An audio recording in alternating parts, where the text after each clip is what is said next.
Hi, I'm Nyree and I've got two adopted sons, and today I'm just going to look at with you how to support family or friends if they're going through adoption and you want to know how to support them, the types of things that you should say, maybe the types of things that you shouldn't say. The first point of adoption process is generally somebody going forward and thinking this is what they want to do, and quite quickly after they put themselves forward, a social worker will pick up on that and start moving the process forward.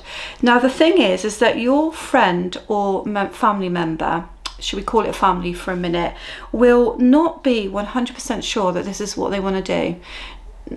Some people are, but most people have got some doubts and reticence about whether it's the right thing for them, and so they will have a lot of anxiety and misgivings about the whole thing.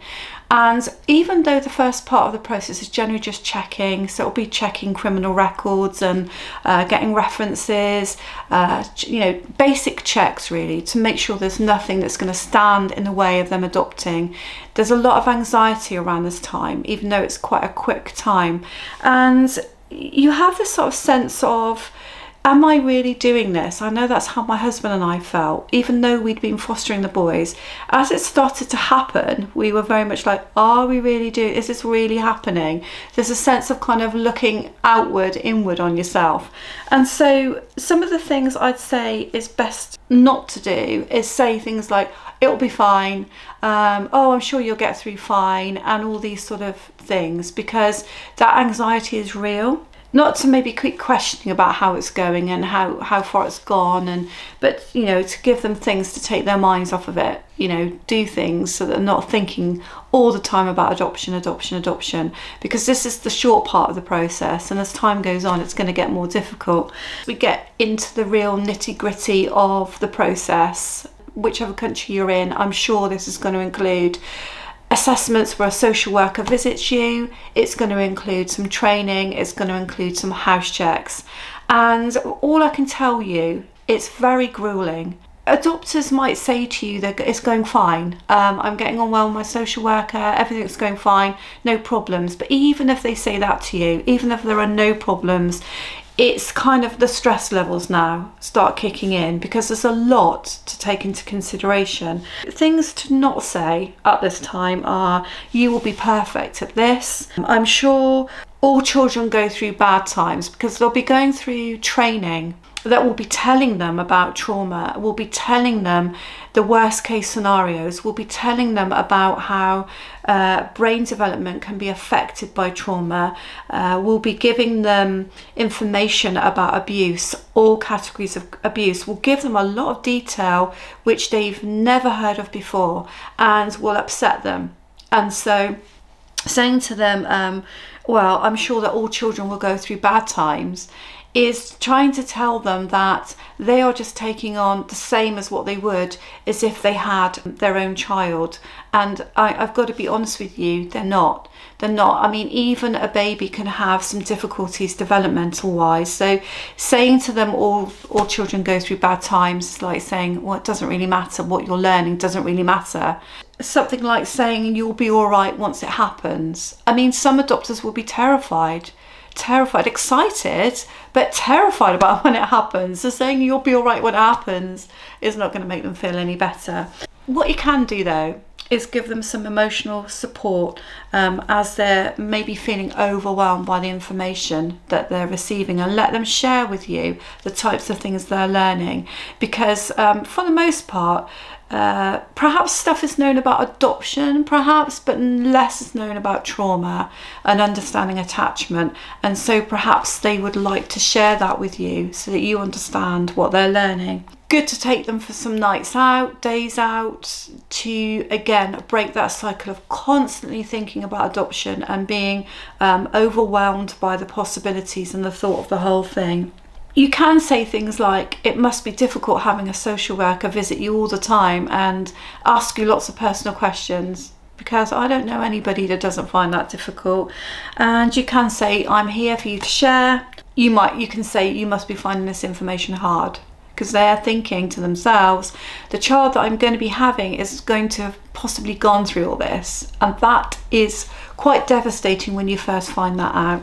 After they've gone through all this. I don't know what country you're in, but in the UK there will be panels. So I guess other countries there will be some sort of assessment done to see if you're going to be suitable to be an adopter. So some sort of finality to it.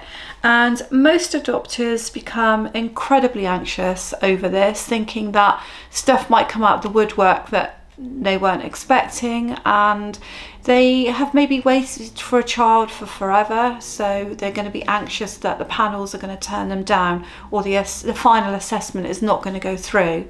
Again, distraction is a really good tool. Get them out, get them, you know, doing things. But in the UK, because we have a panel that questions and asks questions, then one really useful thing is you can practice that with them and practice the sort of questions that might be asked. There is actually a video on my channel about panels. You can take a look at that. Then the worst part of all for every adopter, I'm sure, is waiting for the matching. So in the UK, after matching panel, you then wait for a match. So you feel like you've done everything. You've jumped through all the hoops. You've had all the references. Everything that could be known about your childhood is laid out bare, and then you've got to wait. Now, we didn't have that because we already had our boys. We were fostering them, so we didn't have to wait. But most adopters have to wait. They either have to wait until a social worker comes forward with a child and says, how about this child? Or they have to go on linking sites and try and find a child for themselves. Now, this is incredibly difficult for every adopter, because how do you know a child is right for you? Some adopters will say they know. They see a profile, they see a child, and they know. And for them, that's amazing, especially if it all goes through smoothly. But I would say many adopters don't know. They can guess that these children are a good match for them, but they can only guess based on basic information and pictures. And so waiting and having situations where you may go for a child and somebody else goes for a child that you thought was right for you, and that other couple or those other people get there first. Just waiting for your child, however this process works in whatever country you're in, it's got to be the most terrifying, exciting, terrifying, but worst time. And so as a friend or family member, I say that your friend or family member is going to need a huge amount of support through this time. This is the most vulnerable time, this is the most emotional time, and so this is sometimes when adopters just want to give up and they don't want to do it anymore. It's a bit like, I would say, kind of getting to the end of labour or whatever and not wanting to go through with it. It's kind of like you're just getting to that point where it's just too much. And so I think you'll get some tears at that point. You'll get some real frustrations. And again, it's just a case of not really saying you'll get over it, or it'll be all right in a minute, or, you know, the child will come, it'll be fine, because it may not be. And I think this is the time when you just listen. You try to get them out and about and doing things, because it's caught in this kind of vicious cycle all the time of thinking about adoption until, you know, your head blows off, really. So that's the way you can support them leading through the process. Another way to do this is to look at the books that they're looking at. So lots of books will be put on a reading list for the adopter, which takes them through trauma and how children experience trauma, what it does to them. Perhaps if you read a few of the books, you'll get a taste of what's being given to them.